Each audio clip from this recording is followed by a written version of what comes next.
Hi. So this is a video reflecting on this book by Tim Hollo, Living Democracy, which I found extremely accessible. I read this really quickly, and I haven't read anything like really directly related to politics at all for, I don't know, a decade at least.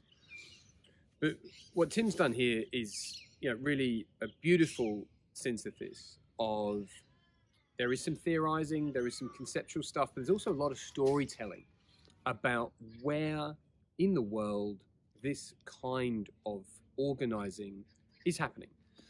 And really, that's what he's talking about here.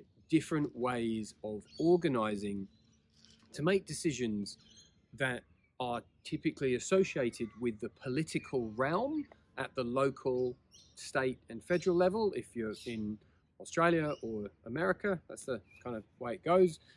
European level, different extra layers of hierarchy and so forth. But essentially, that's what it comes down to. How do populations organize in order to make decisions about how they want to be governed, right? It's kind of what politics really is all about.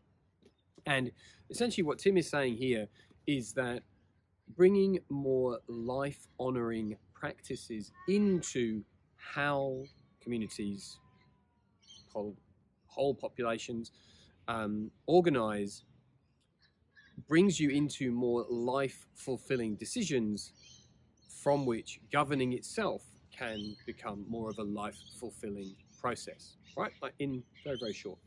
So there's a lot in here around participatory process. So right here and now, that's mainly what I'm going to talk about, because I've been involved in sort of localizing and bringing up much more participation into decision making since I was a student elected representative at high school and then again at uni, and have done community development work, bringing more sort of lifting of voices at the community level internationally in terms of recovery work in disaster impacted areas in Peru, also ecological work in Guatemala, basically looking more at the community level. What did they want? What did they need? How did we service that as well-intentioned people coming into that place?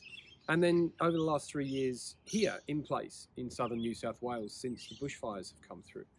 And that work I've been doing as a volunteer in 2 specific programs.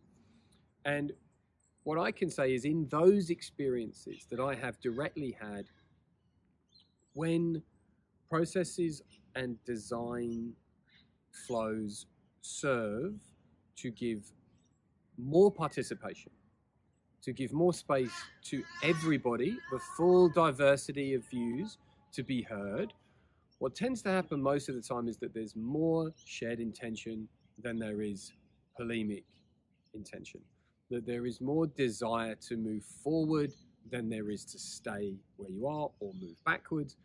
And that most of the time you can actually get certainly pretty close to consensus around what is most important. And then where most of the debate is how do you move forward towards what is most important? And participatory processes, especially like those that are contained within the art of hosting, also have a look at Going Horizontal by Sam Slade, who will be on the podcast platform in a couple of months. But that book, Going Horizontal, I think is an excellent resource for bringing the how-to practices to bringing this kind of political organizing to life. And why am I talking about politics and specifically about politics for life? Well, because the work that I do with organizations and in corporate life is very significantly impacted by political decision making and all of the interactions within the political system, because everything is interconnected. So essentially the big shifts, the big transitions and transformations that are happening will happen eventually in every interconnected system.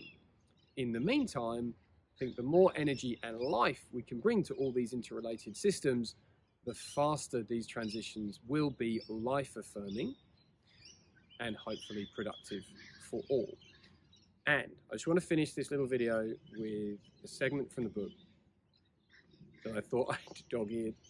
Aha, right. So, this is a quote from someone called Dave Graeber. To create a new world, we can only start by rediscovering what is and always has been right before our eyes. That's the end of the quote. And then from Tim. Everything in this book has already been done. By far the biggest challenge is believing we can do it and trusting ourselves and each other enough to start and stick at it. So, there you go. So if bringing life into democratic process is of interest to you, go check this out. And wherever you are and whatever you're doing, if any of what I've just said is of interest and you'd like to reach out and start a dialogue around that, please do. Thanks for listening.